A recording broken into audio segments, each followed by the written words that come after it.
Perkenalkan saya Dimas Bayu Ramadan. Di sini saya ingin mempresentasikan pemahaman saya terhadap tiga materi statistika dasar. Yang pertama ada ukuran pengusahaan data, yang kedua ada ukuran penyebaran data, dan yang ketiga ada penyajian data dalam statistik dan probabilitas. Nah, yang pertama saya akan menjelaskan ini. Sebelum itu saya membuat ini untuk menambah nilai ITS saya.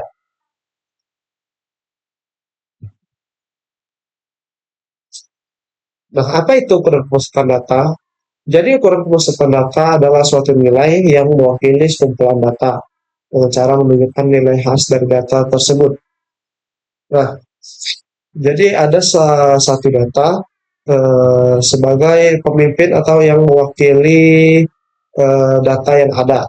Tujuannya agar data yang banyak dan berkacau atau yang besar bisa diringkas menjadi satu nilai dari data-data ini agar agar mudah dipahami.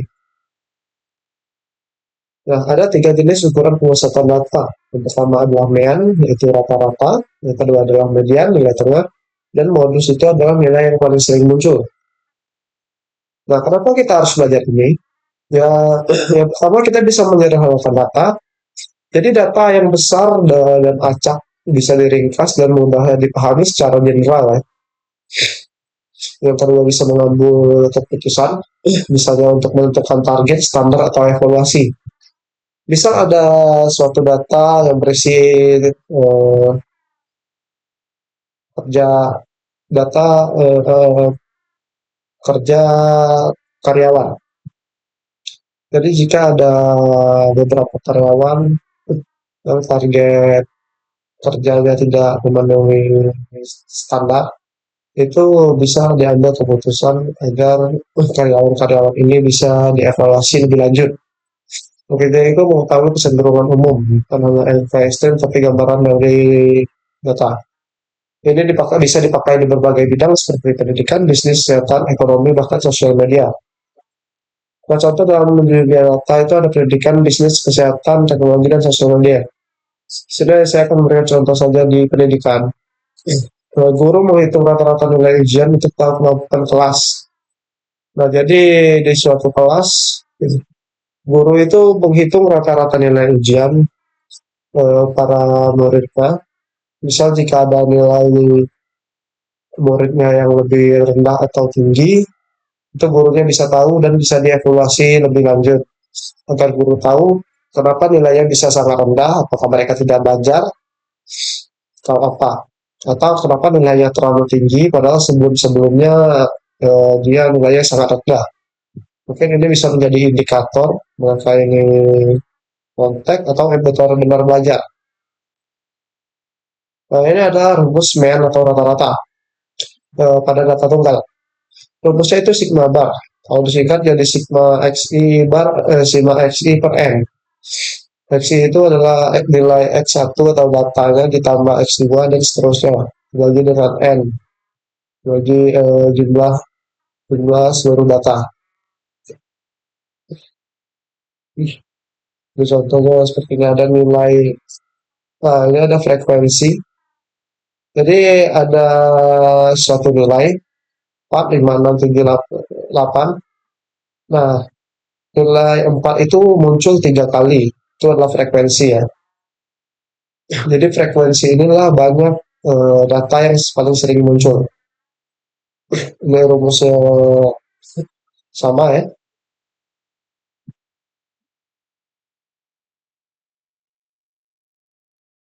Nah ini hitung rata-rata pada distribusi frekuensi kelompok. Sigma bar, eh, sigma bar. X bar sama dengan sigma bar dikali XI per sigma FI. Ada contohnya. Ini menghitung rata-rata tinggi badan siswa kelas XH yang disajikan dalam tabel. Nah, jadi ada siswa yang tingginya sekitar 140 sampai 144, ada 2 orang frekuensinya. Ada Siswa yang tingginya sekitar 145 sampai 149 itu ada 4 orang, dan seterusnya. Nah, ini rumus median ya.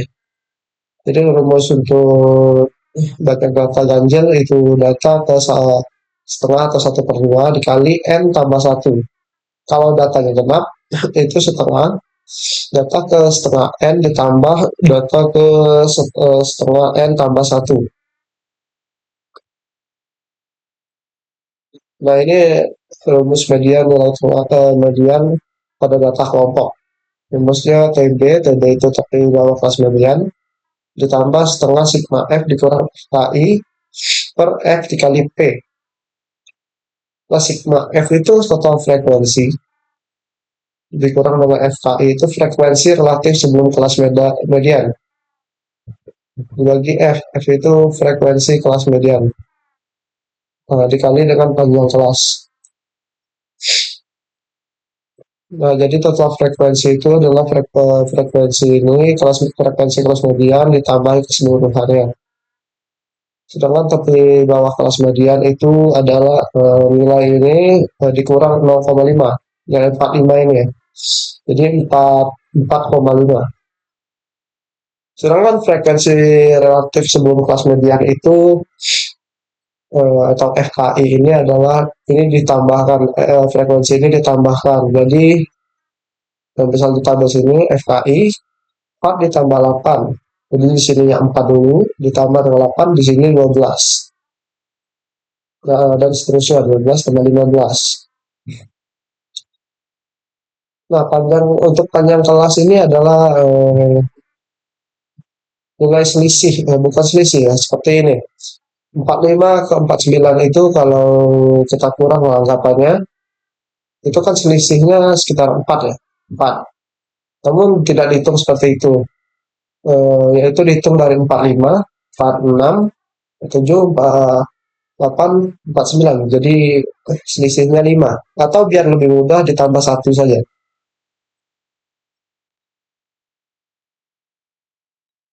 Nah, modus. Ini rumus modus ya. Jadi modus itu TB kita tepi kelas bawah modus ditambah D1 per D2 tambah D2 dikali P. Nah, D1 itu selisih frekuensi kelas modus dengan kelas sebelumnya. Sedangkan D2 itu selisih frekuensi kelas modus dengan kelas sesudahnya, dan P panjang kelas sama seperti median tadi. Jadi untuk saya akan menjelaskan D1 dan D2 saja ya, karena ini sudah tadi. TB ini sama juga, jadi 49,5 gitu. Nah, untuk D1 ini kan selisih frekuensi kelas modus dengan kelas sebelumnya.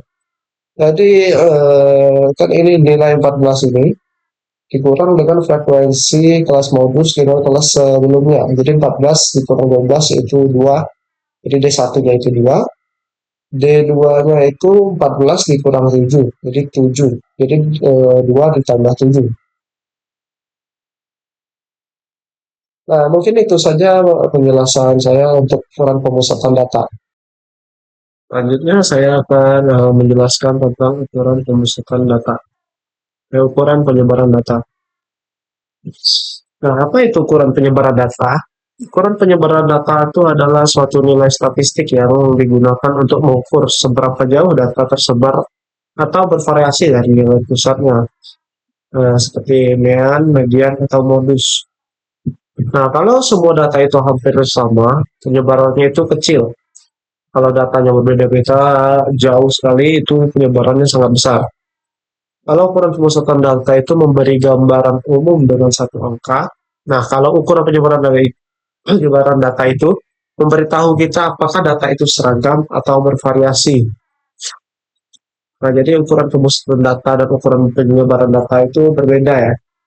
Kalau ukuran pemusatan data itu seperti satu angka yang memberi gambaran umum dari suatu data yang ada. Nah, kalau ukuran penyebaran data itu untuk kita melihat apakah data itu ada yang seragam, misalnya angka satu semua atau ada variasinya yang lain. Dari yang berbeda, satu, dua, atau tiga, atau seterusnya. Nah, kenapa kita harus belajar ini? Ini kita untuk yang pertama untuk melihat apakah data ini stabil atau apakah data ini seragam atau banyak variasinya seperti yang saya bilang tadi. Nah, yang kedua untuk melengkapi ukuran pemusatan. Nah, rata-rata saja tidak cukup karena kumpulan data-data itu bisa punya rata-rata yang sama, tapi tingkat penyebarannya berbeda-beda ya. Nah, ini yang ketiga untuk mendeteksi outlier, membantu membantu tahu apakah memberitahu apakah ada nilai ekstrim yang jauh dari data lainnya. Nah, ini sama saya samakan saja contohnya seperti contoh yang di ukuran pemusatan data. Ya pemusatan data.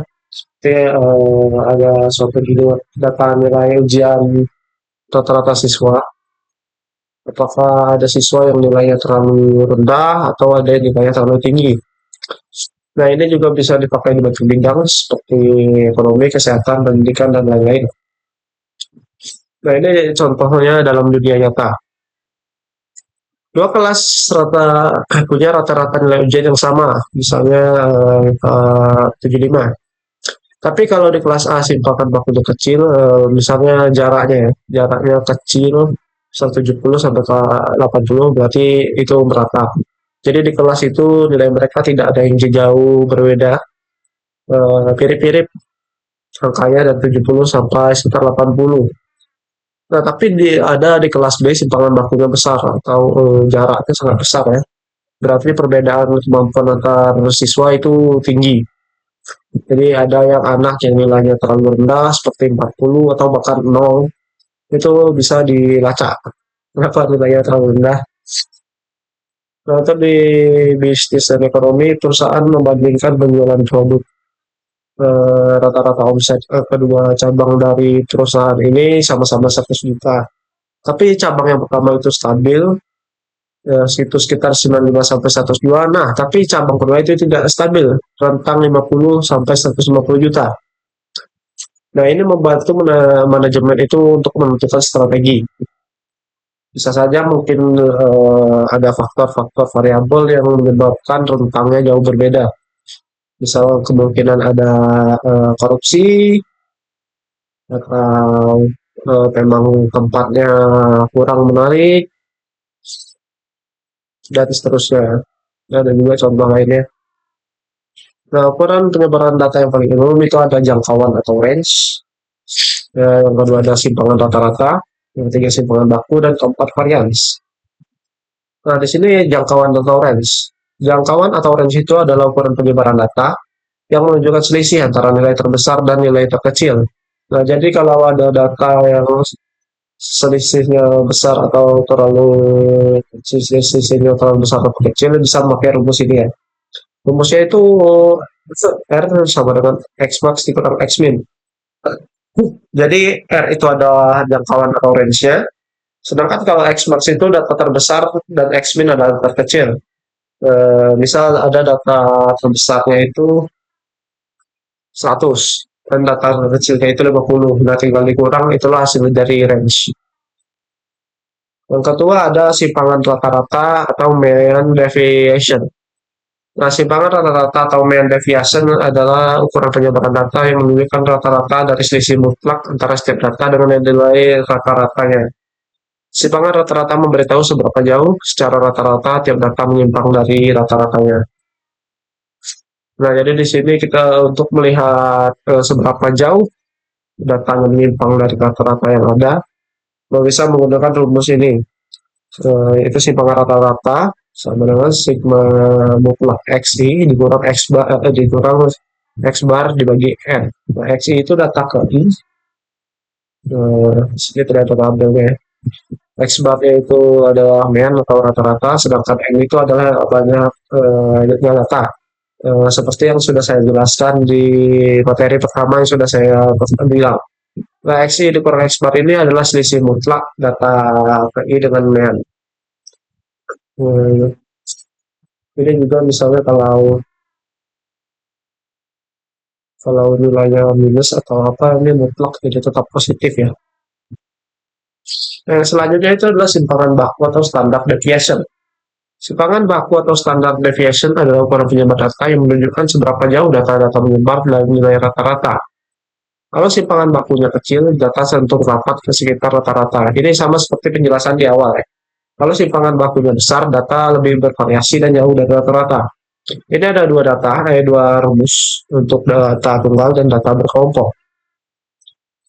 Untuk rumus data tunggal itu adalah S itu simpangan baku, sama dengan akar sigma dalam kurung X dikurang X bar di kuadratkan dibagi N. Nah, ini berbeda dengan yang tadi ya, namun cukup mirip. Sedangkan data berkelompok itu ini bisa dibilang mirip, teman dibagi sigma FI. FI tadi frekuensi pada kelas FI, dan sisanya sudah saya jelaskan. Yang terakhir adalah varians. Varians adalah ukuran penyebaran data yang menunjukkan rata-rata kuadrat selisih tiap terhadap dengan rata-rata. Nah, varian ini adalah sebuah ukuran penyebaran data ya, untuk menunjukkan selisih rata-rata kuadrat. Varians mengukur seberapa jauh data menyebar dari nilai rata-rata. Tapi karena dihitung dengan kuadrat, hasil varian bisa dalam misalnya cm kuadrat kali kuadrat. Nah, ini bisa dipakai untuk menghitung panjang atau berat dan lain-lain.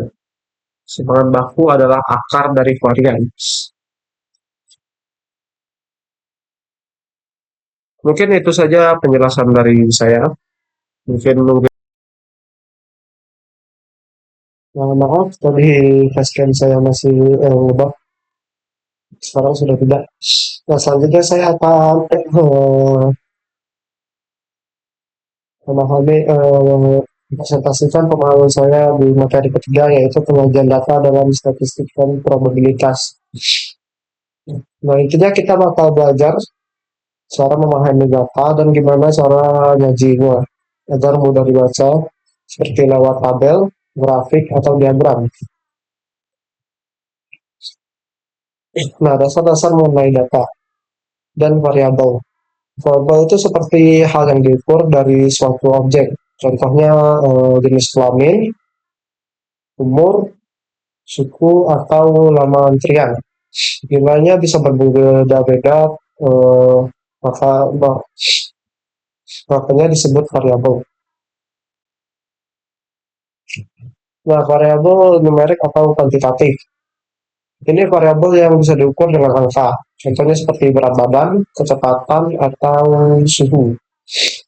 Nah, ini dibagi menjadi dua, yaitu kontinu dan diskrit. Bisa perlahan. Itu bisa pecahan. Contohnya 6,65 kilo. Kalau variabel diskrit mutlak yaitu satu. Seperti jumlah anak, tiga atau berapa.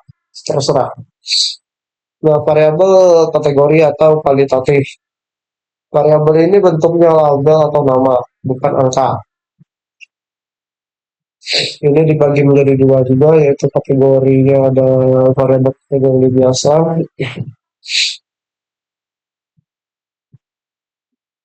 ada urut yang berurutan, contohnya ranking dan tingkat kepuasan. Yang kedua adalah variabel ordinal, yaitu yang tidak punya urutan seperti merek TV atau jenis kelamin.